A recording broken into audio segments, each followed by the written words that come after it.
goodness always comes back. In a quiet, misty corner of northern England, where green hills rolled into the horizon and narrow lanes wound between stone cottages, there was a village called Fernley, the kind of place where people still nodded to each other in passing, where no one was ever truly a stranger, and where even the harshest wind seemed softer when it blew through chimneys lit with warmth and tea kettles whistling. Here lived Alden Whitlock, a young man whose life, though simple, was shaped by a lesson he carried in his bones: that goodness, once given, never disappears. It finds its way home. Alden's father had died when Alden was just 7, leaving his mother Edith to hold their tiny world together. She worked herself weary tending gardens, mending clothes for neighbors, and carrying pails of milk from dawn to dusk. But she never let bitterness slip into their cottage. Instead, she'd look into Alden's tired eyes and say, "Son, remember, a small kindness can travel miles and years, but it always comes back to you." Alden grew up to be strong and broad-shouldered, but he never lost that softness Edith had planted in him. He was the first to stand by a neighbor's fence when it blew down in a storm, the first to carry an old man's sack of coal up the hill, and the first to slip a loaf of bread to a family in need when the winter bit hard. One bitter winter night, when Alden was 22, a snowstorm rolled in, the kind that swallowed roads and turned fields into oceans of white. Alden and his childhood friend Fraser Lyle were out near the old mill gathering firewood when they saw the dim glow of headlights ahead. A sleek car was buried deep in a drift, its wheels spinning pointlessly. Inside was a man in an expensive coat, his face pale in the cold. His name was Desmond Hale, a city businessman who had taken a wrong turn in the storm. Alden tapped the glass and offered him a hand with a calm smile. Together with Fraser, he gathered a few more lads, and in the freezing dark they pushed and tugged until the car was free. But when they saw Desmond's shivering hands on the wheel, Alden simply said, "Sir, you'll never make it to the city tonight. Come back to my mother's cottage, we'll get you warm and safe." And so Desmond, half ashamed and half grateful, found himself sitting by Edith's tiny hearth that night, sipping steaming tea from a chipped mug and listening to the wind rattle the windows. Edith gave him blankets and warm stew without question or price.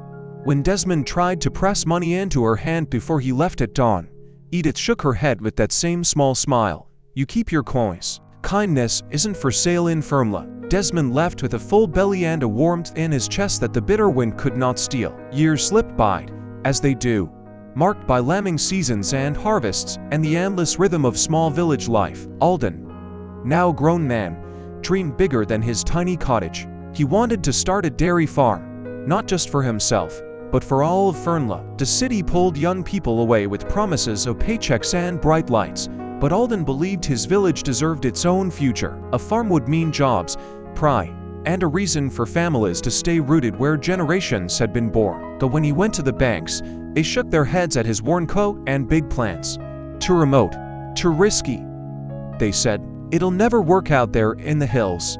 Neighbors patted his back kindly, but didn't offer to lend. Edith, older now, would hold his hand and remind him, "Son, goodness always finds its way home. Wait and see." One frosty morning, with his last bit of hope, Alden rode a train to the city, folder of blueprints tucked under his arm. Outside a grand glass building, he waited, boots numb on the pavement. By pure chance, a black car pulled up and out stepped a man in a fine coat.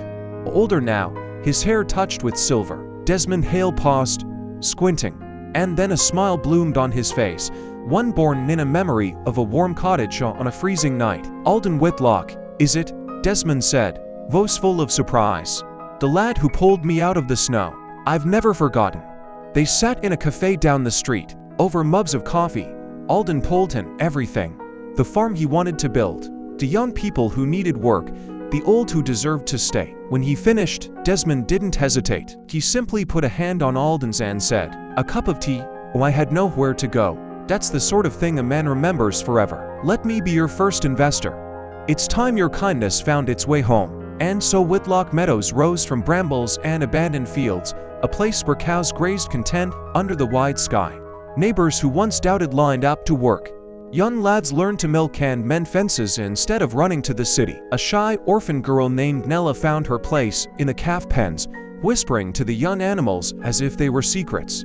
A clumsy boy named Oswin, who never could sit still in school, became the farm's best mechanic, proud old streaks on his hands like medals of honor. As the seasons turned, Fernley came alive. Villagers shared warm loaves of bread, cheese made from the farm's milk, and stories that grew richer around bonfires in the meadows. People came and went, but the spirit of the place lingered in every handshake, every shared meal, every door left unlocked. One night, rain lashed at the farmhouse windows. Alden, now 30, opened the door to find a woman standing on the porch, to children clinging to her coat.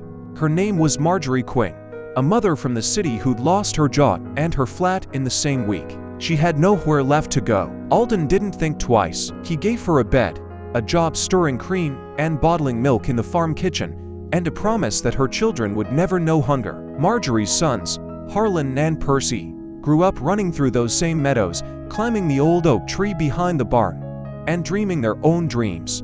Harlan became a vet and returned to care for the village animals, mending bones and hearts alike, another link in Alden's unbroken chain of goodness. Years later, a young journalist named Rowena Blythe came to Fernley to film a story about the farm that had saved a village. She asked Alden, now gray-haired but still strong, "Did you ever imagine that pulling a man from the snow would build all this?" Alden looked out the window where cows grazed in the soft dust. The laughter of children echoed from the barn. He thought of his mother, of a cup of tea in a storm, of a man who'd never forgotten. He smiled and said simply, "My mother did. She always knew. Every bit of goodness finds its way home. Maybe not today, maybe not tomorrow, but always." And in Fernley, they still believe it. On the gate of Whitlock Meadows, visitors pin small handwritten notes that read, "Thank you. You saved us. Your kindness found me." The wind carries those words away across the hills, to settle where they're needed most. So if you ever doubt that your small good deed matters, remember Fernley, remember Alden Whitlock, and remember Edith's quiet promise: goodness never dies, goodness never gets lost, goodness always comes back.